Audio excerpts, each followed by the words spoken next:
Estamos de volta com o Hora da Saúde de hoje. Nós estamos falando sobre gripe. Você aí de casa tinha noção de que a gripe é tão perigosa? Porque eu não tinha, viu, Marcelo? Sempre tive medo da gripe, não gosto de pegar gripe, ninguém gosta, mas não tinha essa noção de que era tão perigosa. A gente confunde muito gripe com resfriado comum. E daí a confusão de poder, às vezes, achar que o quadro de gripe é algo mais simples, que eu não preciso me preocupar. Mas, na verdade, a gripe é um quadro grave. Como a gente comentou, a epidemia de gripe espanhola, por exemplo, é o mesmo vírus que circula hoje, o vírus influenza. E olha o estrago que causou na Europa naquela época. Fez um cenário parecido com a da Covid, dentro das proporções da época, né? Sim, se a gente for pensar em relação a um paralelismo histórico, o que aconteceu naquela época tem muito a ver com o que a gente está experimentando hoje, né, em relação ao número de casos, a velocidade que isso se espalha. Quando a gente vai falar de uma pandemia, a gente está falando de uma epidemia que acontece no nível global, que é o que aconteceu com o Covid. A gente olha imagens, né, se pesquisar na internet da gripe espanhola, vê pessoas com máscara, né, com panos na época também. Sim, que é exatamente o que acontece hoje. Os vírus respiratórios, eles têm uma transmissibilidade muito alta na população humana. Então, assim como aconteceu naquela época e acontece hoje, a chance de você se contaminar não realizando as medidas protetivas é alta, né? A transmissibilidade é alta. Marcelo, eu queria saber do diagnóstico. Como que ele é feito? Ele só é clínico? Então, em sua maioria, o diagnóstico de gripe ele vai acontecer de modo clínico. Sim. Como a gente comentou, é difícil você separar um quadro de gripe de um resfriado comum no início dos sintomas, né? Vai ser muito mais a severidade, o acometimento sistêmico que vai fazer essa diferença, especialmente se o paciente é mais jovem, não tem comorbidades, que tende a ter um quadro autolimitado. O que eu preciso me atentar? Quando eu tenho algum sintoma de gravidade, alguma questão assim, eu vou precisar às vezes fazer um diagnóstico que é molecular. Assim como a gente tem feito o diagnóstico para Covid-19, utilizando a coleta de material com swab, e eu vou procurar material genético do vírus no meu corpo, assim a gente também faz com a influenza, especialmente para poder determinar que tipo de vírus que é, fazer uma coisa que a gente chama de vigilância molecular. Quando eu espero que tenha um número X de casos todos os anos de gripe. Quando eu começo a perceber que eu tive um aumento de 50% daquilo que era esperado, então eu estou falando de uma epidemia de gripe. E aí quando eu tenho essa epidemia, eu preciso fazer a vigilância molecular justamente para poder entender que tipo de material genético está circulando, que tipo de vírus é esse, para poder conter, fazer barreiras. Isso é muito parecido com o que a gente vivenciou e está vivenciando na pandemia da Covid-19. Então, não são casos tão diferentes do modo de estratégia de prevenção e saúde coletiva. Se a gente se lembrar, a gente vivenciou o H1N1 no Brasil alguns anos atrás. Sim. E quando a gente teve essa epidemia... É que ele não foi tão forte em todas as regiões. Isso, sim. Mas a modo de transmissão, né, o H1N1, é a gripe, né? É o vírus influenza que teve esse aumento do número de casos e que também assustou a gente, também gerou comoção. Foi quando começaram as medidas, né, a divulgação das medidas de proteção, né, álcool gel, Sim. Máscaras em alguns lugares. Que são as mesmas medidas que são utilizadas em relação à Covid-19 e que também servem para a gripe e outros vírus respiratórios, né? Então, qual que é a questão maior?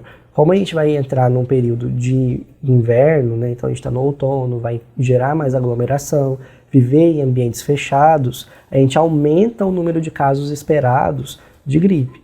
E o mesmo fator de risco que a gripe tem, a Covid-19 também tem.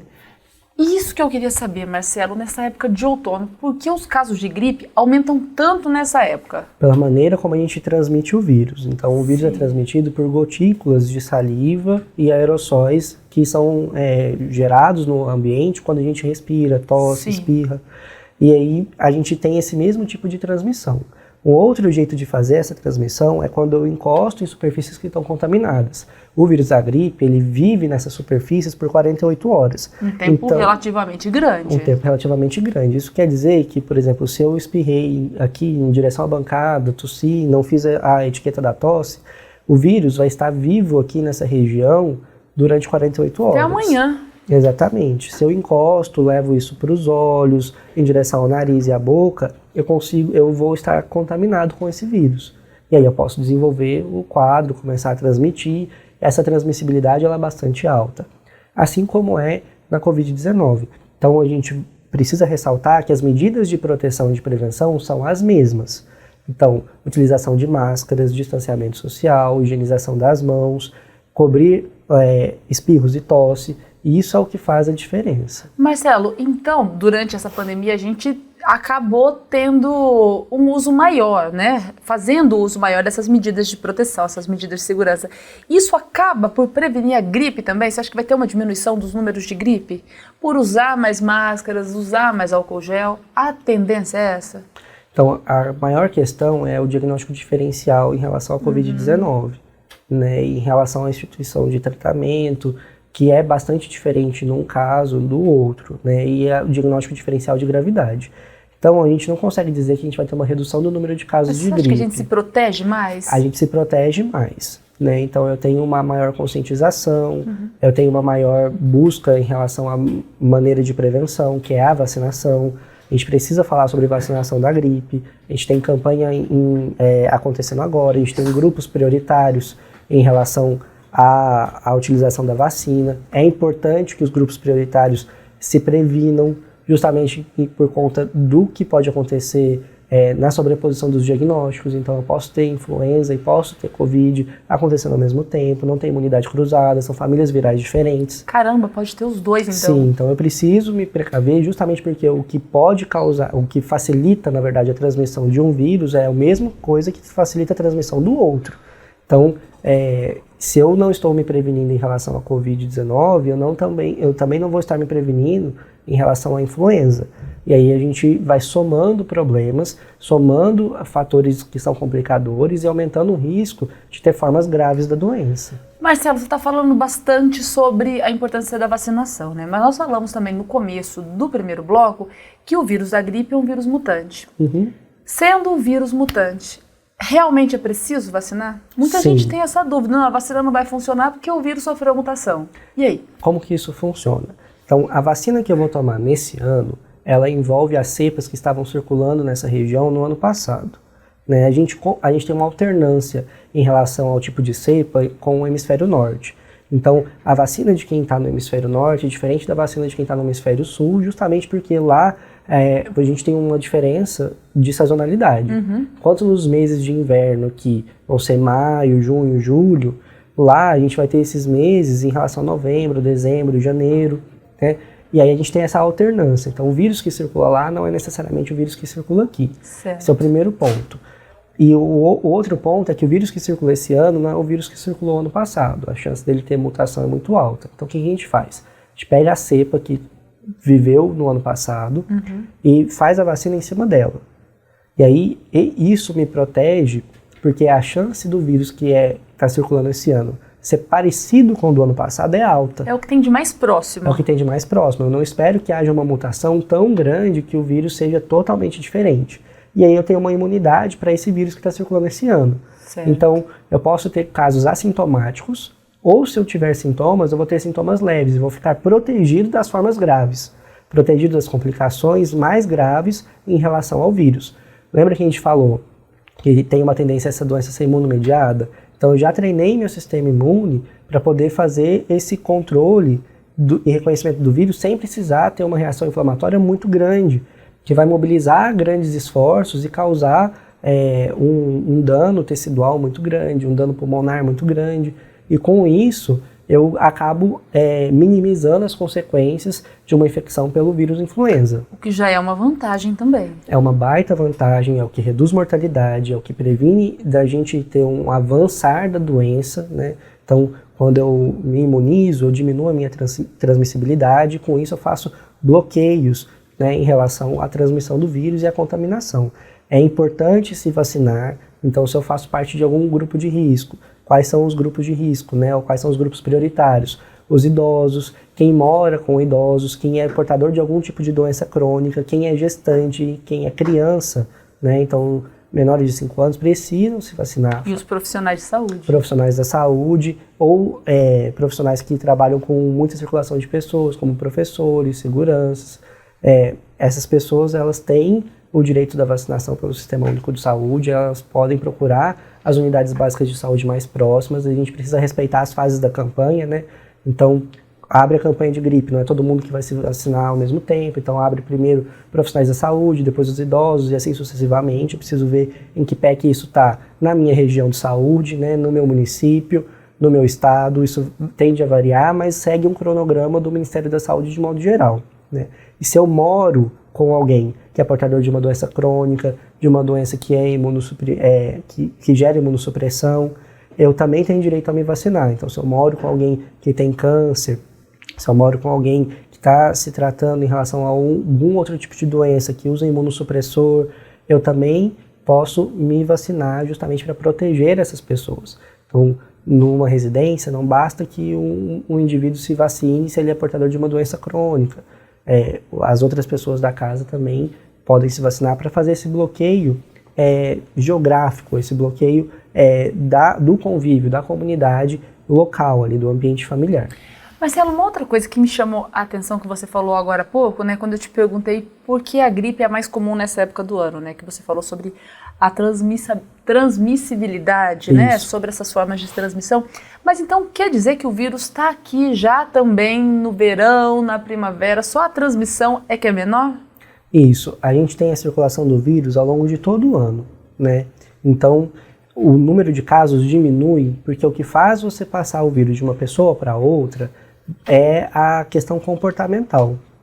Então, a chance de eu pegar o vírus no verão é menor, porque as pessoas estão mais dispersas, elas não estão em ambientes fechados, não estão aglomeradas, e com isso a taxa de transmissão do vírus cai. Só que o vírus está circulando, né? A gente tem que lembrar que a gente tem essa circulação em relação ao hemisfério norte. Quando aqui é verão, no hemisfério norte é inverno. Então lá o vírus está circulando. A gente tem uma questão de globalização muito grande. Então pessoas circulam do hemisfério norte para o hemisfério sul. E isso garante com que o vírus fique circulando de modo ativo, né? Tanto lá quanto aqui. Quando vai chegando o inverno, a gente vai ficando mais próximo uns dos outros, utilizando ambientes fechados por conta do frio. A gente tem a tendência a ter mais resfriados, a gente vai ter a produção de mais aerossóis tossindo mais, espirrando mais. Essas questões, elas favorecem a transmissibilidade do vírus. E por favorecer com que o vírus saia de uma pessoa para outra e entre em contato uns com os outros, você aumenta a taxa de transmissão. Então o número de casos começa a subir. E aí, quanto mais pessoas estão contaminadas e estão transmitindo o vírus, maior o número de indivíduos que vai manifestar a doença gripe, né? Eu posso estar contaminado pelo vírus influenza e não manifestar a doença, né? Posso só transmitir assintomaticamente. Mas quanto mais pessoas estão transmitindo, maior o número de indivíduos que vão desenvolver as manifestações clínicas e desenvolver o quadro gripal completo, inclusive com as suas complicações. Marcelo, a gripe ela pode agravar ou desencadear outras doenças? Sim, então a gente tem 2 pontos. O primeiro é quando eu tenho alguma comorbidade, alguma doença de base, e essa doença de base vai ser piorada, agudizada pela gripe, como é o caso de uma insuficiência cardíaca, por exemplo. Então, se eu tenho insuficiência cardíaca e fico gripado, né, vou me infectar pelo vírus influenza, desenvolver um quadro gripal, a minha insuficiência cardíaca pode descompensar em decorrência disso. Esse é um dos critérios para você fazer o diagnóstico de síndrome respiratória aguda grave, que é algo que chama a atenção e que envolve avaliação médica para ver critério de internação, de manejo do quadro gripal, inclusive de medicação em relação à gripe, né? Esse é um ponto muito importante. Então, a gripe pode sim descompensar doenças que eu já tenho. Uma outra questão que pode acontecer é o fato de, a partir de um quadro gripal, desenvolver outras infecções, como pneumonia bacteriana, otite bacteriana, amigdalite bacteriana, justamente por essa mobilização do sistema imune, essa vulnerabilização do indivíduo e aquelas bactérias que já residem no nosso corpo se proliferarem. Então eu posso ter outros quadros complicados disso. E por se tratar de uma doença imunomediada, eu também posso ter uma estimulação do meu sistema imune que começa a agredir outros órgãos, outras partes do meu corpo. Então eu posso ter artrites reativas em decorrência disso, serosites como pleurites e pericardites em decorrência disso, em que o meu corpo passa a identificar partes dele mesmo como sendo algo estranho, começa a desencadear uma resposta inflamatória focada nesses órgãos-alvo. e aí eu vou ter quadros que são complicações de uma síndrome gripal, de um quadro gripal, e que podem ser evitados quando eu utilizo a vacina, por exemplo, para minimizar essa chance de complicação. Entendeu? Porque é tão importante ficar atento e tomar a vacina, né, Marcelo? Exatamente, a vacina é fundamental. Você de casa, continue com a gente. Você sabe, será que tem remédio para gripe ou só é para amenizar os sintomas? E você sabe qual a hora certa de procurar um médico? A gente vai falar disso no próximo bloco. Até já!